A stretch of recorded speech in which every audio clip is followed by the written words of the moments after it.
Hello students, कैसे हैं आप सभी लोग? बढ़िया हैं सभी। तो देखिए बच्चों, हमारा Rajasthan board class 10th mathematics में चैप्टर नंबर 12 यानी कि व्रत चल रहा है और उसमें अभी तक हम प्रश्नावली 12.3 तक देख चुके हैं। बच्चों आज हम प्रश्नावली 12.4 देखेंगे जो कि पूरी तरह से आधारित है एक चक्रीय चतुर्भुज पर। तो आज हम देखेंगे कि चक्रीय चतुर्भुज क्या होता है, चक्रीय चतुर्भुज के साथ संबंधित गुणधर्म क्या है, क्या प्रमेय हम इसमें देखेंगे, क्या प्रमेय हम चक्रीय चतुर्भुज के साथ लगा सकते हैं, ये सब चीजें आज हम देखेंगे और उसके बाद प्रश्नावली देखेंगे 12.4। तो आप सभी लोग अपनी कॉपी पेन किताब के साथ तैयार हो जाइए। अब हम स्टार्ट कर रहे हैं प्रश्नावली 12.4 का परिचय। तो देखिए बच्चों, सबसे पहले देखते हैं, आपको वैसे मैं ऑलरेडी बता चुका हूं चक्रीय चतुर्भुज क्या होता है।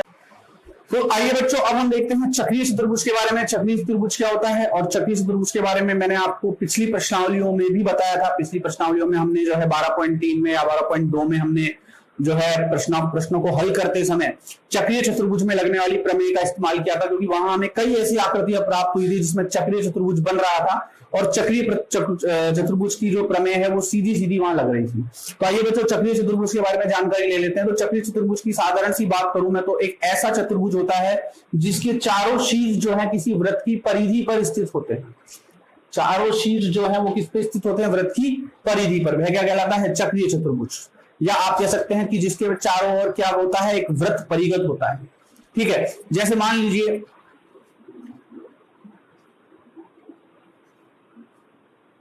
क्या ये एक चक्रीय चतुर्भुज है? नहीं। क्यों नहीं है? क्योंकि सिर्फ इसका एक शीर्ष वृत्त की परिधि पर है, बाकी शीर्ष वृत्त की परिधि पर नहीं है, तो यह चक्रीय चतुर्भुज नहीं है।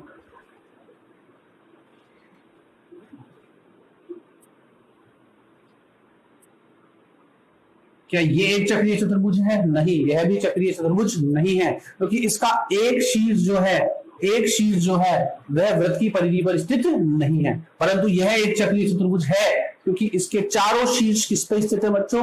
वृत्त की परिधि पर। तो मैं समझता हूं कि आपको समझ में आ गया होगा कि चक्रीय चतुर्भुज क्या होता है। अब आइए देखते हैं चक्रीय चतुर्भुज की पहली प्रमेय के बारे में कि चक्रीय चतुर्भुज की फर्स्ट प्रमेय क्या कहती है। और चक्रीय चतुर्भुज की जो पहली प्रमेय है वो मैं आपको कई बार बता चुका हूं कि किसी चक्रीय चतुर्भुज में जो सम्मुख कोण होते हैं या आमने सामने वाले जो कोण होते हैं उनका योग कितना होता है बच्चों? 180 डिग्री होता है। चक्रीय चतुर्भुज के सम्मुख कोणों का योग 180 डिग्री होता है। तो बच्चों हमारी जो सबसे पहली प्रमेय है वो है कि चक्रीय चतुर्भुज के सम्मुख कोणों का योग 180 डिग्री होता है।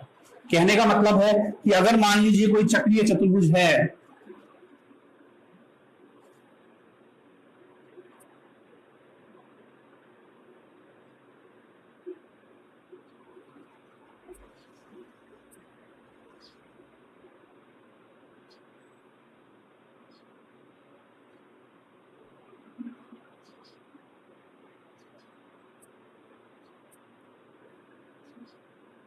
अगर ये एक चक्रीय चतुर्भुज है तो इसके जो सम्मुख कोण होंगे, मतलब कोण ए और कोण सी, सम्मुख मतलब आमने सामने वाले जो कोण होते हैं, और जो साथ वाले कोण होते हैं ये आसन्न कोण कहलाते हैं, और ये दोनों सम्मुख कोण हैं। ये दोनों आसन्न है, ये दोनों सम्मुख है। सम्मुख मतलब आमने सामने वाले और आसन्न मतलब पड़ोसी एक दूसरे के।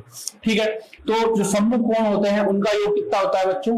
180 डिग्री। किसमें? चक्रीय चतुर्भुज में। तो कहने का मतलब क्या है कि कोण ए और कोण सी का योग कितना आएगा? 180 डिग्री। इसी प्रकार कोण बी और कोण डी का योग भी कितना आएगा? 180 डिग्री। इन दोनों का ही योग कितना आएगा बच्चों? 180 डिग्री, क्योंकि ये दोनों क्या है आपस में? सम्मुख कोण है। किसके? चक्रीय चतुर्भुज के। चक्रीय चतुर्भुज मतलब एक ऐसा चतुर्भुज जिसके चारों शीर्ष किस पे स्थित हो? वृत्त पे स्थित हो। उसके सम्मुख कोणों का योग कितना होता है बच्चों? 180 डिग्री। यह है हमारी प्रमेय नंबर 1। अगर बात करें प्रमेय नंबर 2 की, तो पहले आप प्रमेय नंबर 1 को नोट कर लीजिए, उसके बाद हम प्रमेय नंबर 2 पे चलते हैं। चलिए अब देखते हैं प्रमेय नंबर 2 क्या कहती है। और प्रमेय नंबर 2 किसकी? प्रश्नावली 12.4 की। पूरे पाठ में तो ये मेरे ख्याल से 11वीं 12वीं जो भी प्रमेय होगी आप देख लीजिएगा, परंतु इस प्रश्नावली 12.4 में अब हम सेकंड नंबर की प्रमेय की बात कर रहे हैं। ठीक है बच्चों, तो प्रमेय नंबर 2 देख लेते हैं प्रश्नावली 12.4 में क्या कहती है। और प्रमेय नंबर 2 जो है वह प्रमेय नंबर 1 का विलोम है, इसकी उल्टी बात करती है ये। तो इसके आगे ब्रैकेट में मैं लिख देता हूं कि यह क्या है? प्रमेय 1 का विलोम है, मतलब जो ये कह रही है ये ठीक इसके विपरीत कहती है। ये क्या कहती है, सोचो इसका विपरीत क्या हो सकता है, प्रमेय एक का उल्टा क्या हो सकता है। अगर प्रमेय एक ये कह रही है कि चक्रीय चतुर्भुज के सम्मुख कोणों का योग 180 डिग्री है, तो प्रमेय नंबर 2 जो है या इसका विलोम क्या होगा कि अगर किसी चतुर्भुज में सम्मुख कोणों का योग 180 डिग्री है तो वह चक्रीय चतुर्भुज होगा। अगर किसी चतुर्भुज में सम्मुख कोणों का योग 180 डिग्री है तो वह क्या होता है, एक चक्रीय चतुर्भुज होता है। जैसे एक चतुर्भुज है, मान लो सिंपल सा ABCD। अब अगर मैं बोलूं कि इसमें ये 60 डिग्री है और ये 120 डिग्री है, क्या इन दोनों का योग 180 डिग्री है क्या? बिल्कुल है। तो ये एक चक्रीय चतुर्भुज है, मतलब इसके चारों ओर अगर आप कोई वृत्त बनाओगे तो इसके शीर्ष जो है उस वृत्त पर ही स्थित होंगे। बात आ गई समझ में। अगर इसके सम्मुख कोणों का योग 180 डिग्री है तो यह एक चक्रीय चतुर्भुज है। और चक्रीय चतुर्भुज से हम क्या समझते हैं यहाँ पे कि अगर मैं इस चतुर्भुज के चारों ओर कोई वृत्त बनाऊंगा तो इसके चारों शीर्ष जो है उस वृत्त पर ही आएंगे। बात आ गई समझ में। तो इसको अगर हम भाषा के रूप में लिखें तो हम कह सकते हैं कि यदि, जिसका विलोम है प्रमेय का, वो क्या कहती है कि यदि किसी चतुर्भुज के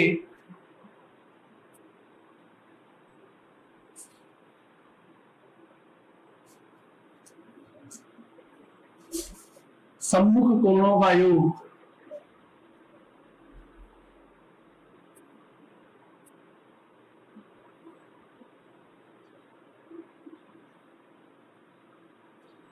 180 डिग्री हो तो वह एक चक्रीय चतुर्भुज होता है।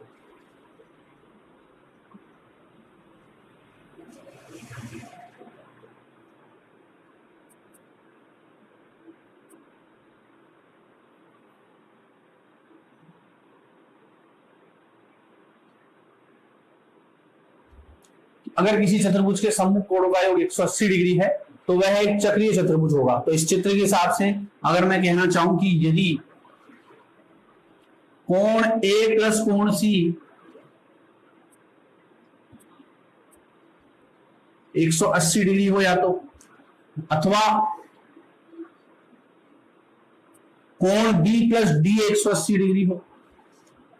भाई सम्मुख कोणों के दो युग्म होते हैं, दो जोड़े होते हैं, ये भी सम्मुख कोण युग्म है, ये भी सम्मुख कोण युग्म है। तो दोनों में से किसी भी एक युग्म का, दोनों में से कोई भी एक युग्म संपूरक हो। संपूरक मतलब जिनका योग 180 डिग्री होता है। ऐसे कोण जिनका योग 180 डिग्री होता है वे क्या कहलाते हैं, संपूरक। तो किसी भी एक युग्म, कोई भी एक युग्म संपूरक हो या किसी भी एक युग्म में स्थित कोणों का योग 180 डिग्री हो, ठीक है, तो वह क्या होगा, एक चक्रीय चतुर्भुज होगा। जरूरी नहीं है इसका दोनों का आपको दे वो, ठीक है। अगर इसका और इसका 180 है तो इनका अपने आप ही 180 हो गया। क्यों? क्योंकि चारों कोण कितने डिग्री के होते हैं, 360 डिग्री के। चारों कोणों का योग कितना होता है, 360। तो अगर इनका, इसका और इसका 180 डिग्री हो गया तो अब बचा योग कितना, 180, वो तो इन दोनों का ही आएगा, ठीक है। तो ऑटोमेटिकली कोई एक युग्म भी अगर संपूरक हो जाता है, कोई एक युग्म भी अगर संपूरक हो जाता है तो वह क्या बन जाता है, अपने आप ही एक चक्रीय चतुर्भुज। दूसरे युग्म की को भी सिद्ध करने की आवश्यकता नहीं है, एक युग्म से भी काम चल जाएगा। तो ये हमारी प्रमेय नंबर 2 है बच्चों, ठीक है। तो अगर A प्लस C 180 डिग्री हो अथवा B प्लस D 180 डिग्री हो तो ABCD क्या होगा, चक्रीय चतुर्भुज होगा।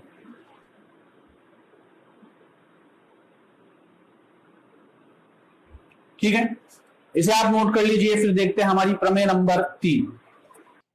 तो देखिए बच्चों, नेक्स्ट क्वेश्चन क्या कह रहा है, नेक्स्ट जो प्रमेय है वह क्या कह रही है कि किसी चक्रीय चतुर्भुज की एक भुजा बढ़ाने पर बनने वाला बहिष्कोण उसके अंतराभिमुख कोण के बराबर होता है। यह है आपकी प्रमेय नंबर 3। बुक के हिसाब से बात करूं तो पेज नंबर 209 पे प्रमेय नंबर 12.10 या प्रमेय नंबर 12.10 कह सकते हैं आप, ठीक है। तो हमारे लिए प्रमेय नंबर 3 है प्रश्नावली के हिसाब से। पूरे चैप्टर के हिसाब से बुक में ये प्रमेय जो है वो है 12.10। तो ये कह रही है कि अगर कोई चक्रीय चतुर्भुज है, पहले मैं एक चक्रीय चतुर्भुज बना लेता हूं।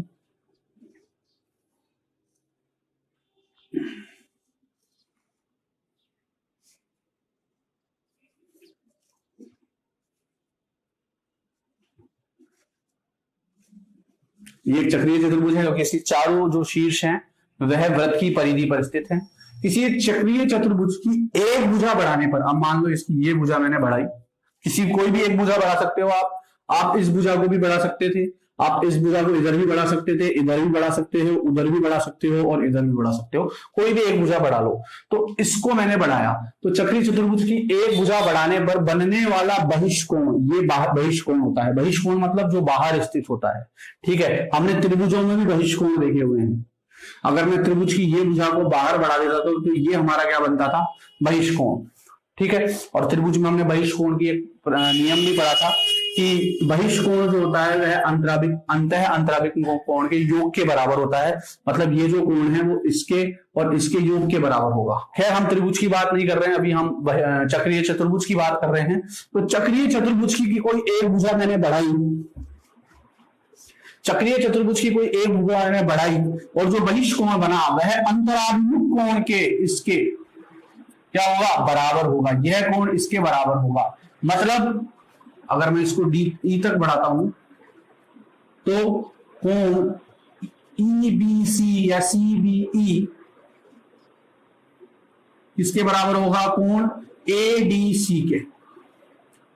तो इसका अंतराभिमुख कोण, अब अंतराभिमुख कोण में दो शब्द छुपे हुए हैं, एक तो अंत है और एक सम्मुख, और इन दोनों को मिला के क्या बन गया, अंतराभिमुख। अंत है और सम्मुख को मिला के क्या बनता है बच्चों, अंतराभिमुख। मतलब जो अंदर स्थित हो, ये बाहर है, ये बाहर स्थित है तो यह अंदर है, और इसके क्या है, ये सम्मुख है। देखो ये इसके सम्मुख है, यहाँ पे ये सम्मुख नहीं है, ये सम्मुख नहीं है, ये सम्मुख नहीं है। सम्मुख कौन है, इस बहिष्कोण के ये है, और ये कहां स्थित है, अंदर भी स्थित है। तो ये क्या हो गया, इस बहिष्कोण का अंतराभिमुख, ठीक है। अंत है और सम्मुख जो स्थित हो कोण, ठीक है। तो संधि विच्छेद या संधि का नियम इसमें लगता है हिंदी में, तो अंत है प्लस सम्मुख शायद अंतराभिमुख कुछ होता होगा, देख लीजिएगा आप लोग। तो मैं कह सकता हूं कि कोण सीबीई जो है, बहिष्कोण जो है वह उसके अंतराभिमुख अंतः कोण के बराबर होगा। मान लो मैं इसकी जगह इस भुजा को बढ़ाता तो ये बहिष्कोण बन जाता। इसको हटा देता हूं मैं, इस भुजा को,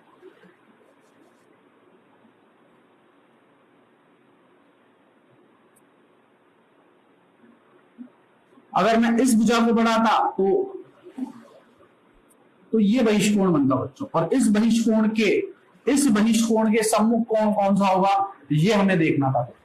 तो देखो बच्चों, चाहे इधर बढ़ाओ या इधर बढ़ाओ, ठीक है, इसके जो सम्मुख कोण होगा, इस वाले कोण के सम्मुख कोण वो भी यही होगा, ठीक है। इसके सम्मुख कोण भी यही होगा।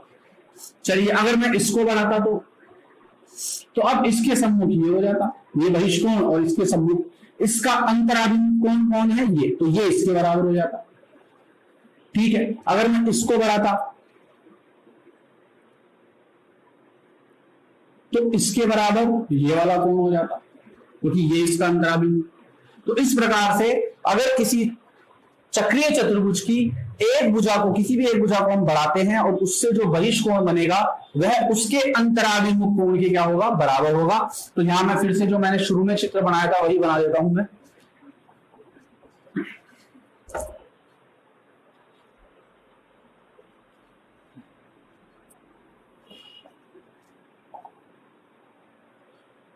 देखिए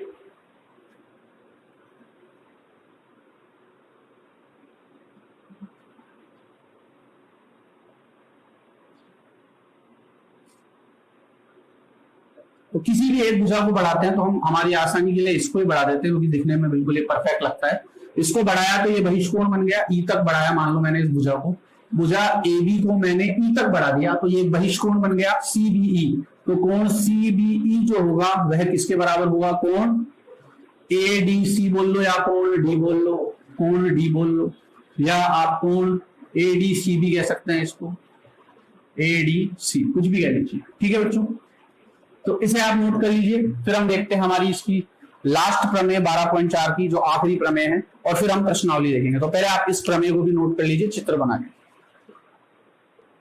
देखिए बच्चों, हमारी जो नेक्स्ट प्रमेय है, प्रमेय नंबर 4, उसे हम कह सकते हैं प्रमेय 3 का विलोम। जो अभी हमने प्रमेय पढ़ी थी कि किसी चक्रीय चतुर्भुज की एक भुजा को बढ़ाने पर बनने वाला बहिष्कोण अपने अंतराभिमुख कोण के बराबर होता है। ये हमारी प्रमेय नंबर 3 थी। अब प्रमेय 4 उसका विलोम है, तो सोचो इसका विलोम क्या हो सकता है। अगर हम दिमाग लगाएं तो इसका विलोम क्या होगा, इसका उल्टा क्या होगा कि अगर किसी चतुर्भुज में, मैं ये नहीं कह रहा हूं चक्रीय चतुर्भुज में, मैं सिर्फ ये क्या कह रहा हूं, चतुर्भुज में, अगर किसी चतुर्भुज में मैं एक भुजा बढ़ाऊं और बनने वाला बहिष्कोण अंतराभिमुख कोण के बराबर हो तो वह चतुर्भुज क्या होगा, चक्रीय चतुर्भुज होगा। फिर से बोल रहा हूं, किसी चतुर्भुज में एक भुजा बढ़ाऊं और बनने वाला बहिष्कोण अंतराभिमुख कोण के बराबर होगा तो वह चतुर्भुज क्या होगा, चक्रीय चतुर्भुज। और वही ये बात कह रहा है, क्या कह रहा है कि किसी चतुर्भुज की एक भुजा बढ़ाने पर बनने वाला बहिष्कोण अपने अंतराभिमुख कोण के बराबर हो तो वह एक चक्रीय चतुर्भुज होता है। आइए इसे थोड़ा डिटेल में देख लेते हैं। मान लीजिए ए बी सी डी एक चतुर्भुज है और इसकी एक भुजा को मैंने बाहर बढ़ाया तो ये इसका बहिष्कोण आ गया। इस भुजा को मैंने यहां तक बढ़ाया ई तक, तो यह क्या बन गया, एक बहिष्कोण। और इसका जो बहिष्कोण है अगर वह अपने अंतराभिमुख कोण के बराबर हो, मतलब यदि कोण CBE इसके बराबर हो कोण डी के, तो ABCD क्या होगा, एक चक्रीय चतुर्भुज। अब वैसे बच्चों जनरल नोटिफिकेशन में चक्रीय चतुर्भुज को वास्तव में भी ऐसे ही दर्शाया जाता है, ऐसे दर्शा सकते हैं आप, और इसके आगे लिख दो ABCD, तो इसका मतलब चक्रीय चतुर्भुज ही है। बट हम इसको भाषा के रूप में लिखते हैं क्योंकि हमारी बुक में इस तरह से दर्शाया नहीं है। तो ABCD एक चक्रीय चतुर्भुज है।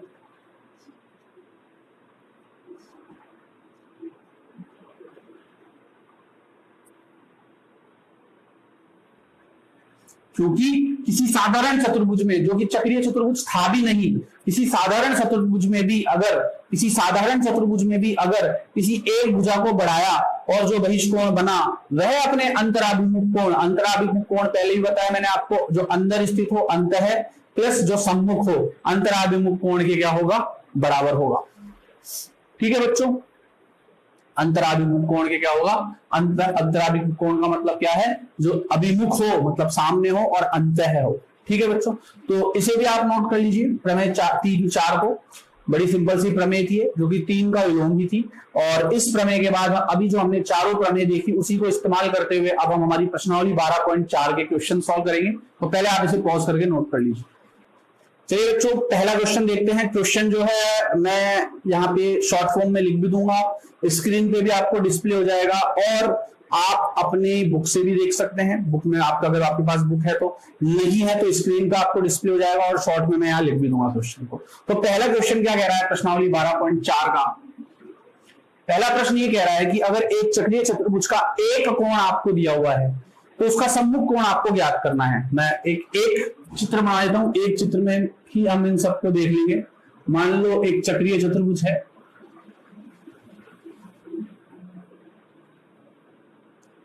उसमें आपको एक कोण दिया हुआ है, कोई भी मान लो ये कोण दिया हुआ है आपको, पहला जो है वो 70 डिग्री दिया हुआ है, जो पहले का पहला है उसमें आपको कोण कितना दिया हुआ है, 70 डिग्री। आपको सम्मुख कोण ज्ञात करना है। इसका सम्मुख कोण होगा बच्चों ये होगा, मान लो ये x है, ये क्या मान लिया हमने x, तो हम लिखेंगे माना सम्मुख कोण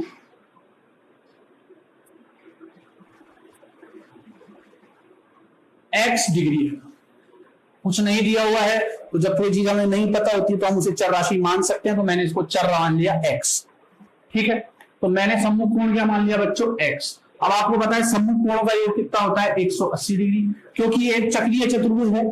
सम्मुख कोण का योग 180 डिग्री नहीं होता है, चक्रीय चतुर्भुज के सम्मुख कोण का योग 180 डिग्री होता है। हर चतुर्भुज के सम्मुख कोण का योग 180 डिग्री हो ऐसा आवश्यक नहीं है। चक्रीय चतुर्भुज के सम्मुख कोण का योग क्या होता है, 180 डिग्री होता है। तो ये चक्रीय चतुर्भुज है क्योंकि इसके चारों शीर्ष जो है वो कहां स्थित हैं, वृत्त पर स्थित है, इसलिए ये क्या है, एक चक्रीय चतुर्भुज, और इसलिए इसके सम्मुख कोण का योग कितना होगा बच्चों, 180 डिग्री होगा। ठीक है, तो मैं कह सकता हूं कि 70 प्लस x जो है वह कितना होगा, 180 डिग्री होगा। यहां से अगर मुझे x का मान चाहिए तो 70 उधर जाके माइनस का हो जाएगा, और x का मान कितना आ जाएगा बच्चों 110 डिग्री। ठीक है, सेकंड जो है उसने 70 की जगह अब हमें कोण दे दिया 135। सेकंड कोण भी हमें वही x मानना है और 135 प्लस x कितना होगा बच्चों, ये लाइन आपको सब में लिखनी है, माना समूह कोण x, इन दोनों का योग 180। कारण लिख सकते हैं आप चक्रीय चतुर्भुज के सम्मुख कोण।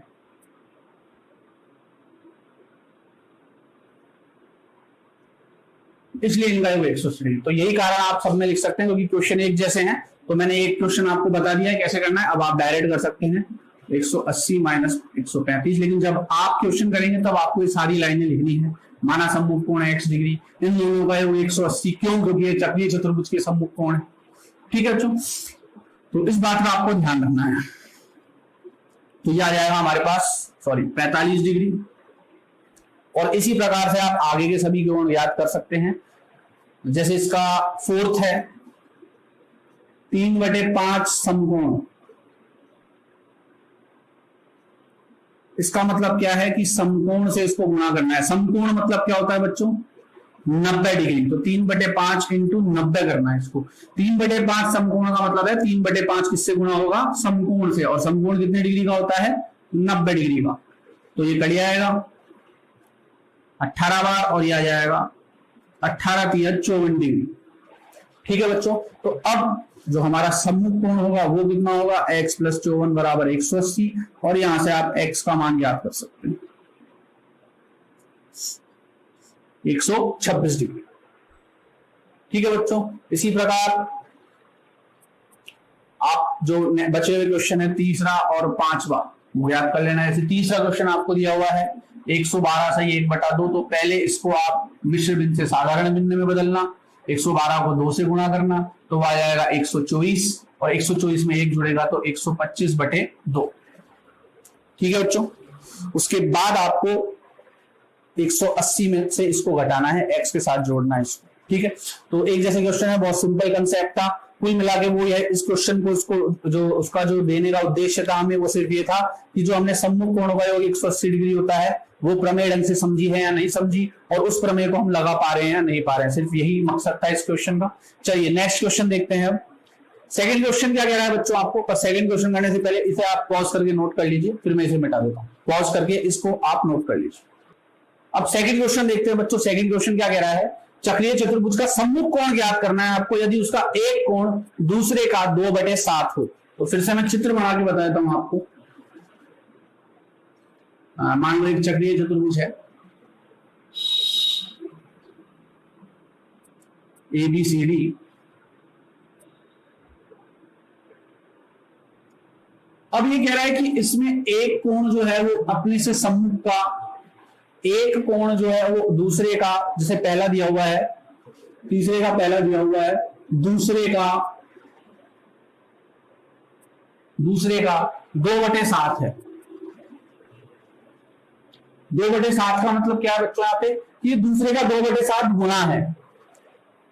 जैसे 2 गुना होता है, 3 गुना होता है, ऐसे 2/7 गुना है दूसरे कोण का।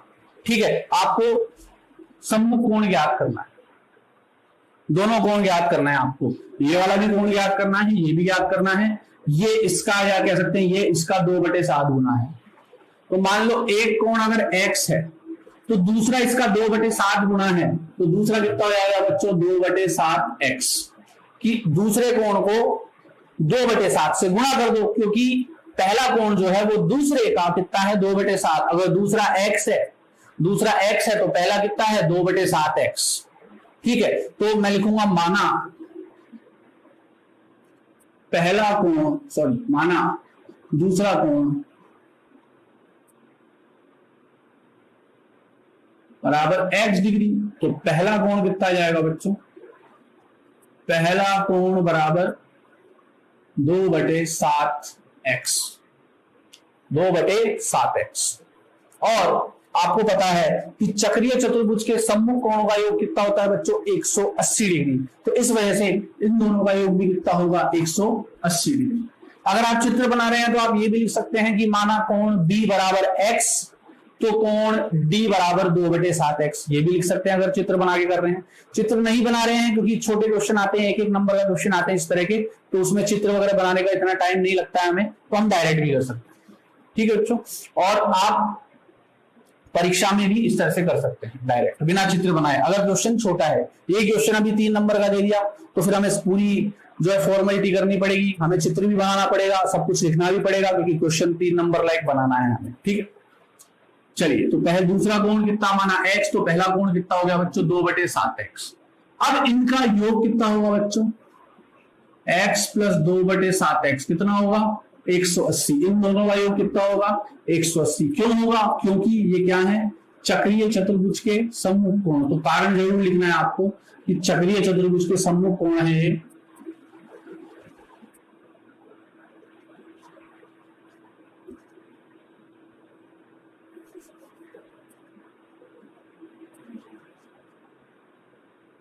और एक चीज और लिख सकते हैं आप इसमें, चक्रीय चतुर्भुज के सम्मुख कोण समपूरक होते हैं, मतलब उनका योग कितना होता है 180 डिग्री। ये भी लिख सकते हैं आप, समपूरक होते हैं, मतलब उनका योग कितना होता है 180 डिग्री।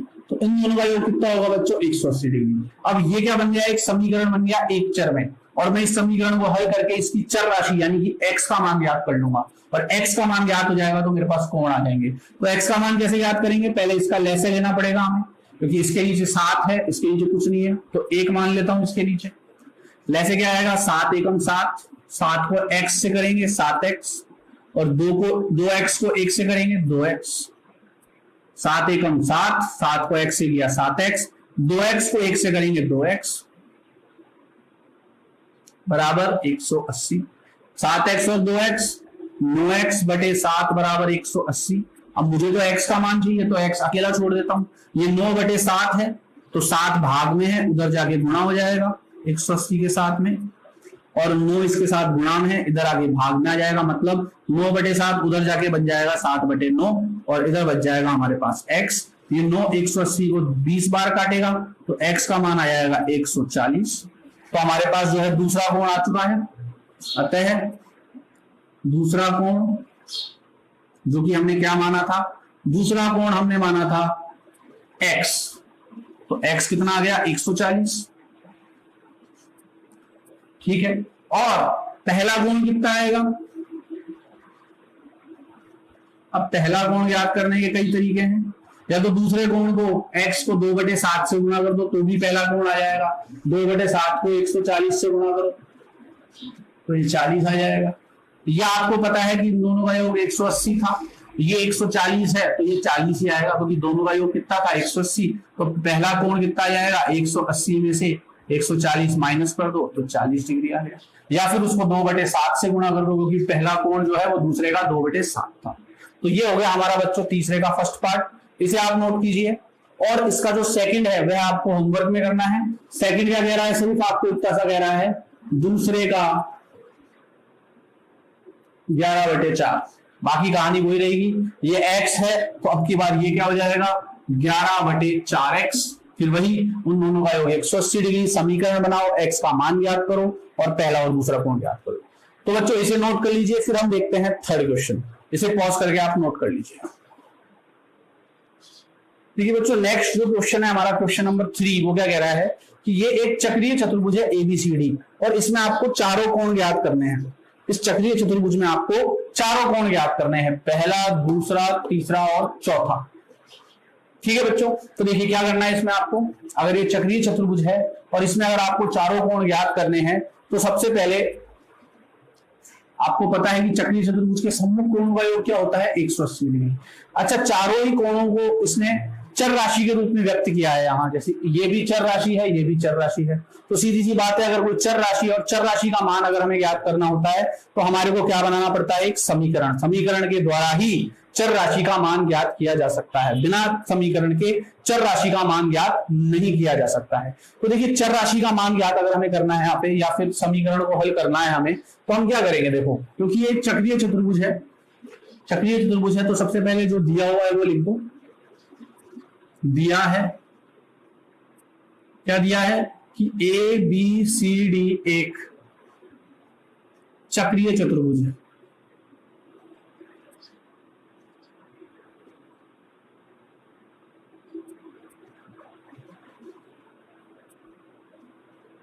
और हमें ज्ञात क्या करना है? ज्ञात करना है हमें चारों कोण, और चारों कोण को मैं लिख सकता हूं, कोण ए ज्ञात करना है, कोण बी ज्ञात करना है, कोण सी ज्ञात करना है और कोण डी ज्ञात करना है। अगर कोण डी ज्ञात करना है, हल कैसे करेंगे इसको?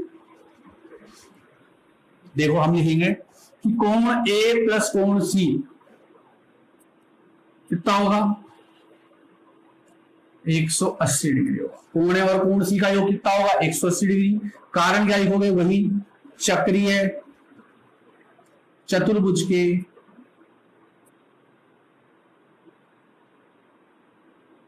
सम्मुख कोण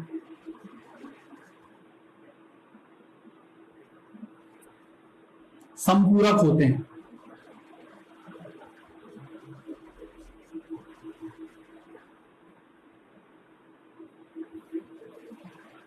तो कोण ए कितना है बच्चों? तो y और c कितना है?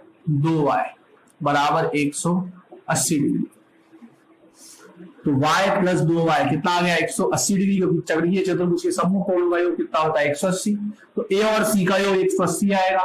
तो a का मान तो हमने ले लिया y, और c का मान हमने ले लिया 2y, और आपको पता है y और 2y क्या होता है? 3y बराबर 180। 3 जो है y से गुणा हो रहा है, उधर जाके भाग में आ जाएगा, और इसको कितनी बार काटेगा? 60 बार।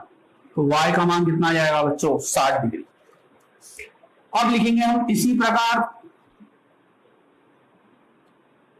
प्रकार कोण b और d का योग भी कितना होगा? 180।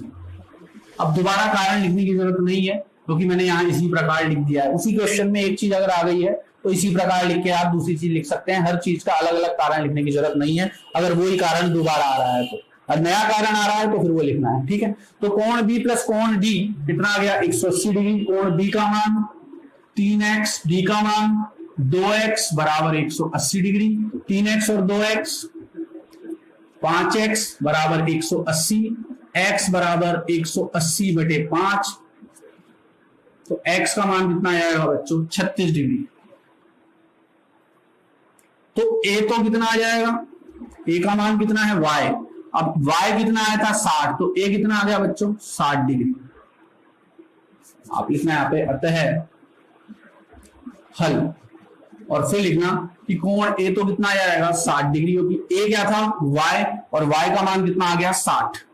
कोण b कितना आएगा? कोण b कितना है? 3x। तो 3 इंटू x, x का मान कितना आया बच्चों? 36। तो कोण b कितना आ जाएगा? 108। कोण c की अगर मैं बात करूं तो कोण c कितना आएगा बच्चों? 2y। तो 2 इंटू y का मान कितना आया था? 60 डिग्री, तो 120 डिग्री आ गया। और कोण d कितना आएगा बच्चों? कोण d था हमारा 2x, तो 2 इंटू कोण d था हमारा 2x, तो 2 इंटू एक्स, तो 2 इंटू एक्स, एक्स कितना आया था? 36। तो ये आ गया 72 डिग्री। ठीक है बच्चों, तो इस प्रकार से हमने इस चक्रीय चतुर्भुज के चारों ही कोणों को ज्ञात कर लिया, और यही हमें प्रश्न में वो करने के लिए कह रहा था। तो ए, बी, सी और डी कोण हमने ज्ञात कर लिया। इसे नोट कीजिए, फिर देखते हैं हमारा नेक्स्ट क्वेश्चन, यानी कि क्वेश्चन नंबर 4। चलिए बच्चों नेक्स्ट क्वेश्चन देखते हैं। आपको ये आकृति दी हुई है और इसमें कुछ कोण हैं ए, बी, सी और डी। ए, बी, सी और डी, और आपको ए, बी, सी और डी का मान ज्ञात करना है।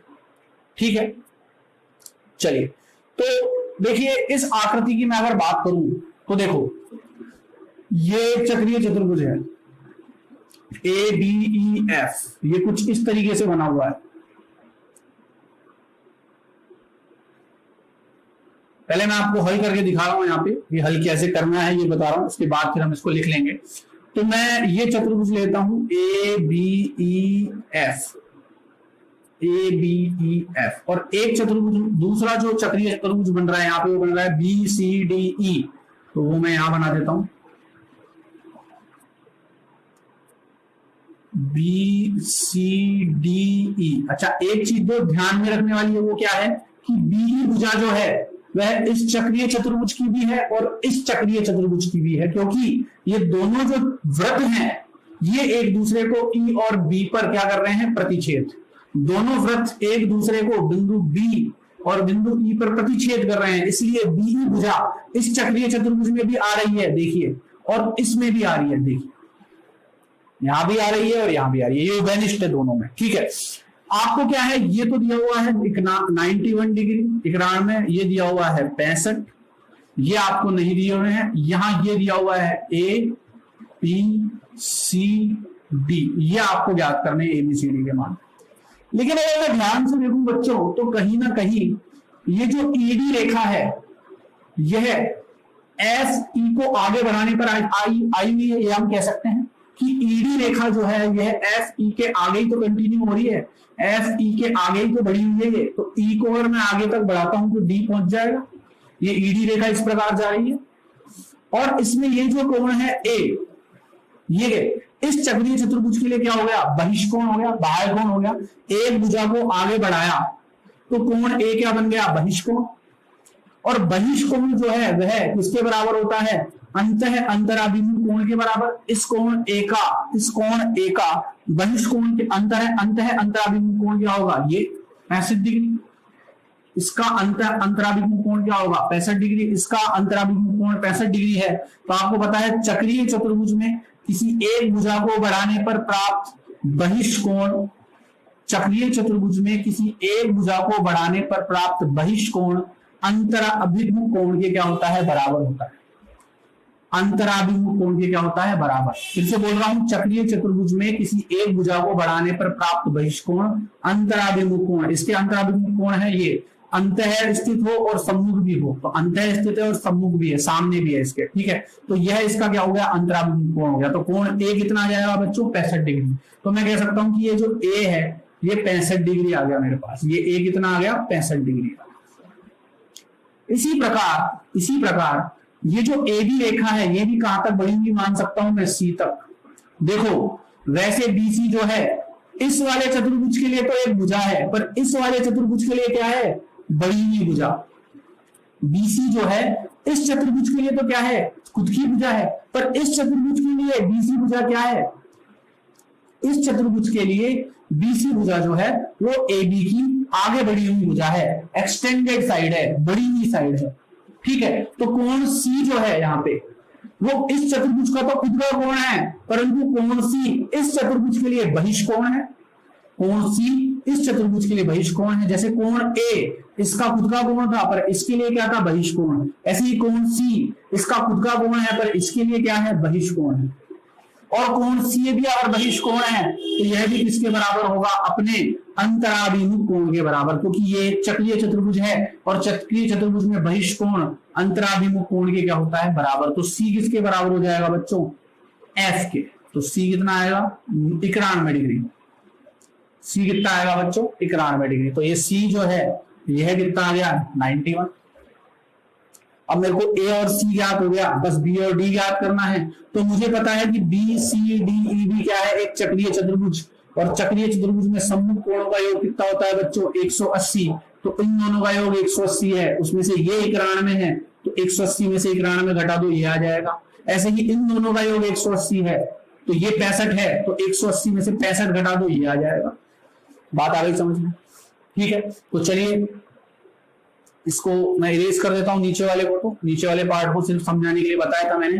क्वेश्चन आपका यही रहेगा, और जैसे आप एबीसीडी याद करोगे, आपको चारों कोण ही तो याद करने थे एबीसीडी के।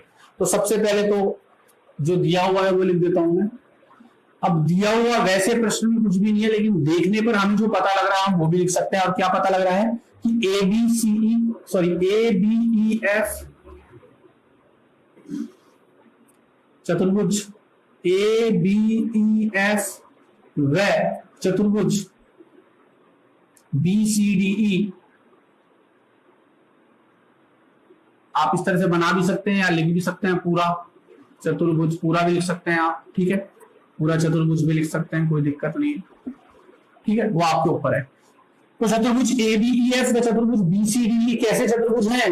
चक्रीय चतुर्भुज हैं। ये मेरे को यहां से देख के पता लग रहा है तो मैं वो लिख सकता हूं। जरूरी नहीं है हर बार कुछ चीज प्रश्न में दी हुई हो, कुछ चीजें जो चित्र में दी हुई होती है वो भी हमें कई बार दिए हुए में लिखनी पड़ती है, क्योंकि प्रश्न में कुछ दिया ही नहीं है उसमें। हमें देखने से पता लग रहा है कि ABEF और BCDE क्या है? चक्रीय चतुर्भुज है। और अगर ये चक्रीय चतुर्भुज है तो देखिए सबसे पहले हल देखते हैं, और हल में हम देखते हैं पहले सबसे पहले कि चतुर्भुज ABEF में कोण EBC किसके बराबर होगा? AFE के। कोण EBC किसके बराबर होगा बच्चों? AFE के। और इसका कारण क्या लिखेंगे आप? अब यहां पूरी प्रमेय नहीं लिखेंगे, एक भुजा को बढ़ाने पर प्राप्त बाह्य कोण, ऐसा नहीं लिखेंगे। हम सिर्फ इतना सा लिखेंगे, चक्रीय चतुर्भुज का बहिष्कोण। भाई ये चक्रीय चतुर्भुज का बहिष्कोण है, इस वजह से किसके बराबर होगा? अपने अंतराभिमुख कोण के बराबर होगा। चक्रीय चतुर्भुज का क्या है? ये बहिष्कोण। तो EBC का मान कितना दिया हुआ है आपको? EBC मतलब ये वाला कोण, इसका मान कितना दिया हुआ है? C। और AFE मतलब ये वाला कोण कितना दिया हुआ है? 91। तो C का मान कितना आ गया बच्चों? 91 डिग्री आ गया। ठीक है। इसी प्रकार कोण BED किसके बराबर होगा? क्योंकि BED बहिष्कोण है, ये किसके बराबर होगा? इसके कोण FAB के, या A भी लिख सकते हैं आप डायरेक्ट, कोण A।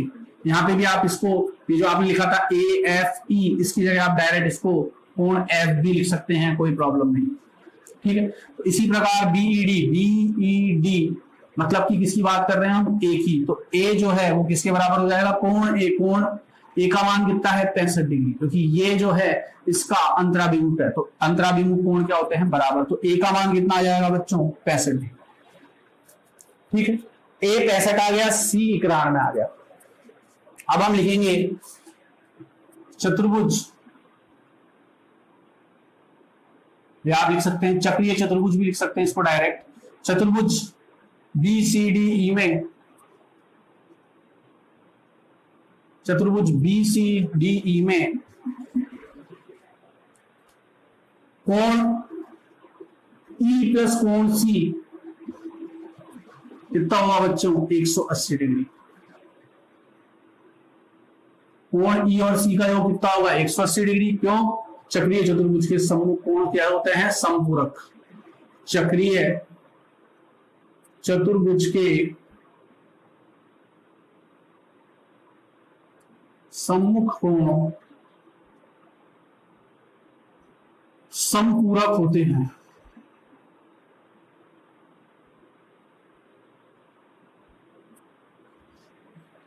चक्रीय चतुर्भुज के सम्मुख कोण क्या होते हैं? समपूरक होते हैं।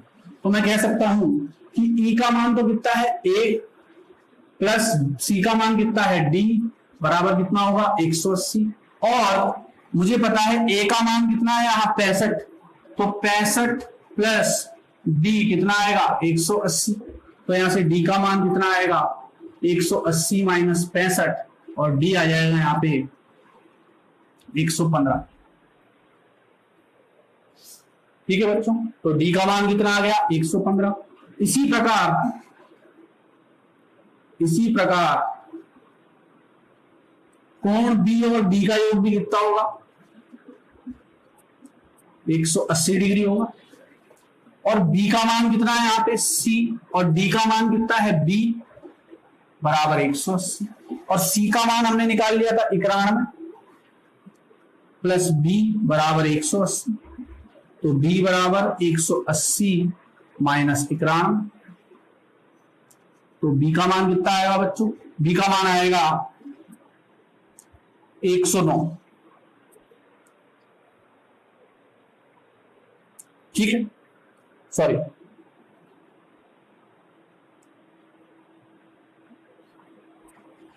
नवासी, बी का मान कितना आएगा 89। डी तो मैं लास्ट में लिख दूंगा, अतः है सारी चीजें जो मुझे याद करनी थी उसे लास्ट में वापस लिख देता हूं। ए बराबर को कितना आया, ए बराबर आया 65, बी बराबर आया 89, सी बराबर आया था मेरे पास 91, वह डी बराबर आया था हमारे पास 115 डिग्री। तो ये आ गया हमारे पास हल। अतः हल ए 65, बी 80, सी 91 और डी 115। ठीक है बच्चों, ये हो गया हमारा क्वेश्चन नंबर 4। पॉज करके इसे नोट कीजिए, फिर देखते हैं हम हमारा अगला क्वेश्चन। तो देखिए बच्चों, क्वेश्चन नंबर 5 जो है वह क्या कह रहा है, वो क्वेश्चन नंबर 5 कह रहा है कि अगर यदि चक्रीय चतुर्भुज एबीसीडी में, तो एबीसीडी एक चक्रीय चतुर्भुज है, 5th क्वेश्चन है हमारा।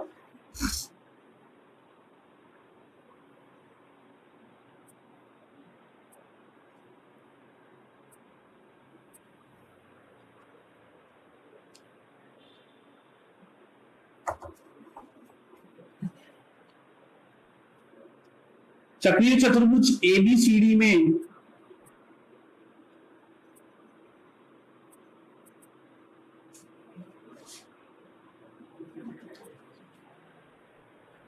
एडी समांतर है बीसी के। एडी किसके समांतर है, बीसी के। चक्रीय चतुर्भुज एबीसीडी में एडी समांतर है बीसी के। तो आपको सिद्ध करना है कि कोण ए जो है वह कोण डी के बराबर है। कोण ए किसके बराबर है, कोण डी। तो देखिए बच्चों, सबसे पहले जो हमें दिया है वह लिख देते हैं, दिया है और दो चीजें दी है इसमें हमें। पहली चीज तो क्या दी है कि ए बी सी डी एक चक्रीय चतुर्भुज है।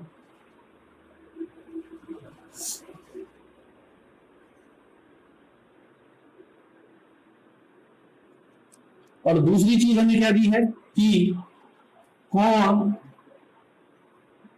एडी जो है वह किसके समांतर है, बीसी के। ये दो चीजें हमें दी है। हल देखिए इसका, अभी यहां हमें सिद्ध करना है। तो हमें सिद्ध क्या करना है, सिद्ध करना है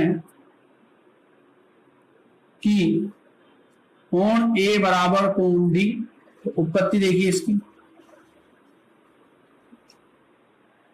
तो क्योंकि बच्चों हमें यह सिद्ध करना है कि कोण ए बराबर कोण डी, और दिया गया है कि एबीसीडी एक चक्रीय चतुर्भुज है और एडी समांतर है बीसी के। ये एक इंपॉर्टेंट लाइन है कि एडी क्या है, समांतर है बीसी के। तो उत्पत्ति में देखिए सबसे पहले तो क्योंकि एबीसीडी एक चक्रीय चतुर्भुज है तो कोण बी प्लस कोण डी बराबर 180 डिग्री होगा। बी और डी का योग कितना होगा, 180 डिग्री। क्यों, क्योंकि ये क्या है, चक्रीय चतुर्भुज के सम्मुख कोण है। चक्रीय चतुर्भुज के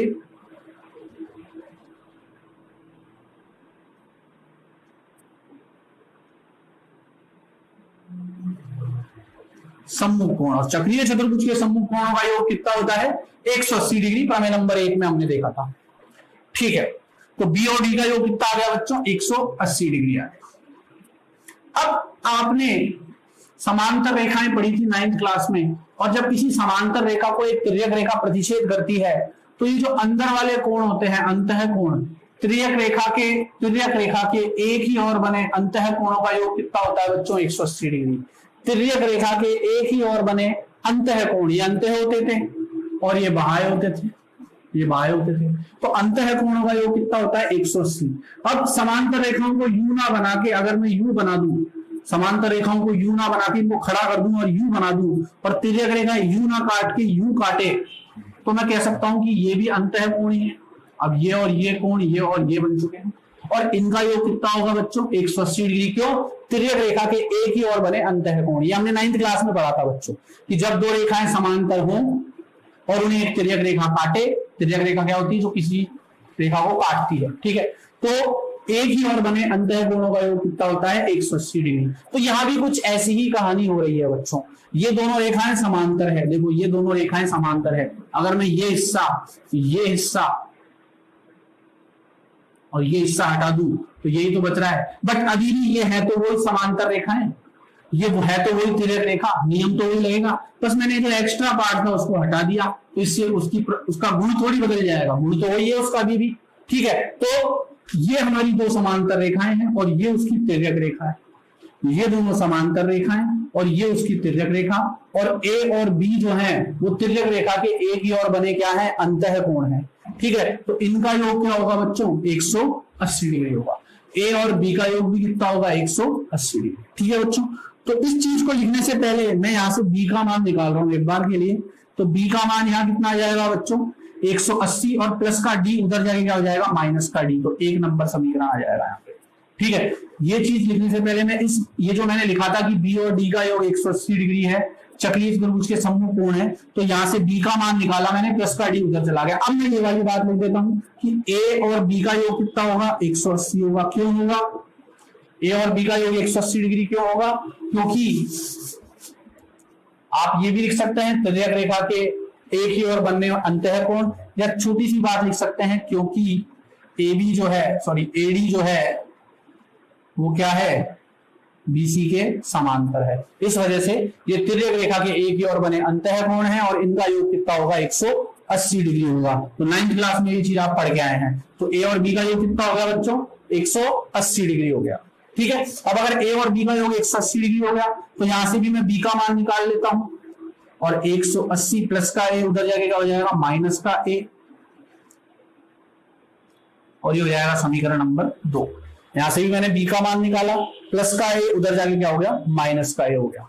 अब ध्यान देने वाली बात क्या है बच्चों, कि यहां से मैंने किसका मान निकाला था, बी का, और यहां से भी मैंने किसका मान निकाला, बी का। मतलब ये जो हिस्सा है ये भी बी के बराबर और ये हिस्सा भी बी के बराबर, तो ये दोनों आपस में भी बराबर होंगे। ये भी बी के बराबर है, ये भी बी के बराबर है, तो ये दोनों आपस में भी बराबर होंगे। क्यों, क्योंकि आपको पता है ये 1 और 2 एक तरह से समीकरण बन गए, जहां बीच में बराबर का चिन्ह आ गया और जहां दो पक्ष आ गए दायां और दायां, वो अपने आप ही क्या बन जाता है, समीकरण। तो ये भी एक समीकरण, ये भी एक समीकरण। इस समीकरण और इस समीकरण का बायां पक्ष समान है, इसके बाएं पक्ष में भी कोण भी है, इसके बाएं पक्ष में भी कोण भी है, तो इनका दायां पक्ष भी क्या आएगा बच्चों, समान। तो मैं लिख सकता हूं कि 1 व 2 से 180 माइनस डी किसके बराबर आ जाएगा, 180 माइनस 1, क्योंकि 180 माइनस डी भी डी के बराबर है और 180 माइनस बी भी डी जो है बी के बराबर है। ठीक है, जैसे मैं बोलूं कि रोहन की एज भी सोहन के बराबर है और रोहन की एज भी सोहन के बराबर है और अमन की एज भी सोहन के बराबर है। तो अगर सोहन की एज 15 है तो रोहन की कितनी हो गई, 15, तो सोहन की 15 तो अमन की भी कितनी हो गई, 15। तो रोहन की एज सोहन की एज के बराबर है, अमन की एज भी सोहन की एज के बराबर है, तो रोहन और अमन की एज भी क्या हो गई, बराबर हो गई। इसी प्रकार ये भी इसके बराबर है, ये भी इसके बराबर है, तो ये दोनों आपस में भी क्या हो गए, बराबर, क्योंकि ये दोनों एक ही चीज के बराबर है। ठीक है बच्चों, तो 180 माइनस डी किसके बराबर आ गया, 180 माइनस ए के। और अब मैं क्या कर सकता हूं, देखो 180 को उधर ले जाओ तो यहां बच जाएगा माइनस का कोण डी बराबर 180 माइनस ए और प्लस का 180 उधर जाके माइनस का 180, 180 से 180 कट जाएगा तो माइनस डी किसके बराबर आएगा, माइनस ए के। माइनस से माइनस कट जाएगा तो डी किसके बराबर आ जाएगा, ए के, या मैं कह सकता हूं ए किसके बराबर आ जाएगा, डी के। डी ए के बराबर बोल लो या ए डी के बराबर बोल लो, बात एक ही है और यही आपको सिद्ध करना था। तो इति सिद्धम, इसे नोट करिए। फिर देखते हैं हमारा नेक्स्ट क्वेश्चन, यानी कि क्वेश्चन नंबर 6।